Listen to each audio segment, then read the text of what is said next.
E como que você chegou na conclusão que a manutenção de smartphone seria uma área boa de trabalho na sua vida?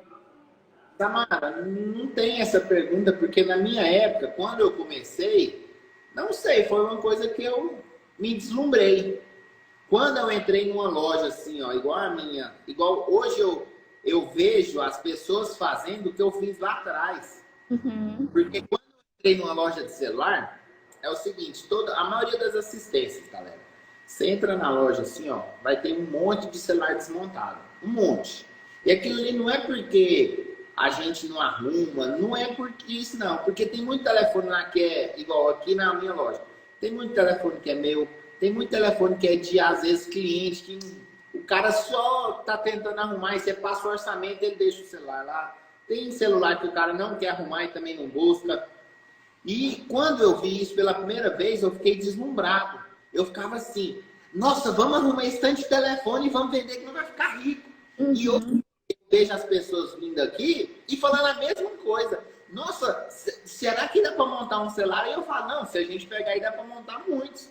Só que não é assim que funciona. Às vezes o celular não é meu, às vezes o celular tem senha, às vezes não vai compensar, entendeu?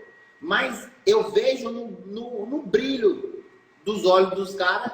Tipo assim, comigo, na minha época, eu não sabia se dava dinheiro ou não. Eu só achei uma profissão máxima, um trem legal. Eu falei, vou mexer com isso aqui. É melhor costurar. É uma coisa que você gostou, né? Logo de cara você gostou, né? É, porque eu já vinha de um processo. Na costura eu não queria mexer. Aquilo eu sabia que eu não queria mexer. Dava dinheiro, mas eu não queria. Eu tentei vender DVD na feira, também não era o que... Sabe quando o coração da gente pulsa, bate um pouquinho mais forte? Não era Hum. aquilo. Eu tentei ser ajudante de mecânica, ir para a parte de mecânica de moto, não virou. Aí fui tentar ser... Ia ser motoboy de loja. Uhum. Não, e é tão louco hoje você ver assim a sua bancada desse jeito, né? Lá atrás, às vezes, você sonhava em ter uma bancada que você tem hoje. E hoje os seus alunos, quando vê a sua bancada, fica fascinado naquilo que lá atrás você ficava, né? Sabia que uma coisa, eu vou falar uma coisa aqui pra você. Nem a bancada que mais me deixa assim, sabe quando você para assim e fica pensando? É a... Uhum. Né? Eu tinha minha loja lá no Camelot, não lembro até. Você lembra da vitrine mais horrível que tinha? E a Aquela gente... loja pequenininha?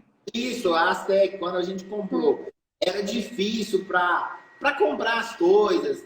Tipo assim, você não chegava no fornecedor e comprava, sei lá, R$ 500 de acessório, porque o dinheiro não dava, era uma coisa muito escassa. Para É. trocar vitrine, quantos e quantos anos eu fiquei com aquela vitrine feia? Eu pintei ela uma vez, acho que de branco por dentro, porque estava Aham. horrível, os vidros quebrados. E hoje eu vejo a minha loja assim, ó, do jeito que ela está se tornando. Cara, para mim é a maior satisfação. Além da bancada, minha bancada hoje está uma bancada muito completa.